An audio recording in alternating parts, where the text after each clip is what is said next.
For more insight onto this, we had to bring in the lawyer here. We're joined now by Anthony Russo, the lawyer representing the plaintiff in this lawsuit against Hershey's.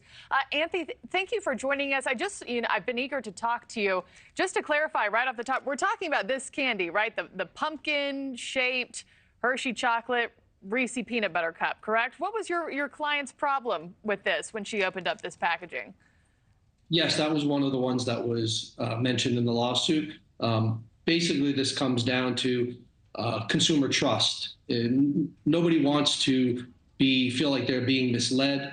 Back in the old days when I was growing up, there was a lot of trust in the companies that we bought the products from. We got what we paid for, and there was no kind of any kind of pulling punches or any kind of funny business going on. I think now people are just losing faith in the fact that companies are not producing the products that the consumers feel like they're paying for. Yeah.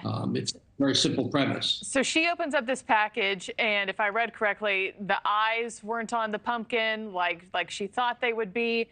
I think the big question on top of everybody's mind is explain the $5 million she's suing for here and how the two of you reached that number, because a lot of people aren't understanding how eyeless chocolate damaged or harmed your client in any way, physically, financially, or otherwise. Where did the $5 million come from? How'd you land there?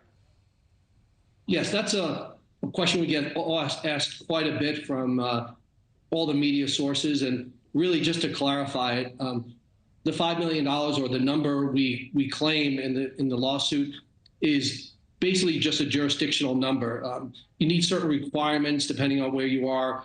In Miami, in Tampa, in Fort Lauderdale, wherever you are in Florida or any other jurisdiction on the country, there are certain minimum requirements you have to meet to get into that court. One of them is a certain amount in controversy, and that's just a number we put out there that allows us to get in there as opposed to a small claims court. And the premise is really that this could be something that, if a class is certified down the road one day, this could be something that there could be tens of thousands, maybe hundreds of thousands of people. So it could rise to that number or more. Yeah. And lastly, what do you hope that, Hershey's is listening to here? I kind of wanted to open it myself and see if there were eyeballs on this. What do you hope that they, hear from you and your client? This one doesn't have anything on it, either. It's a plain chocolate pumpkin.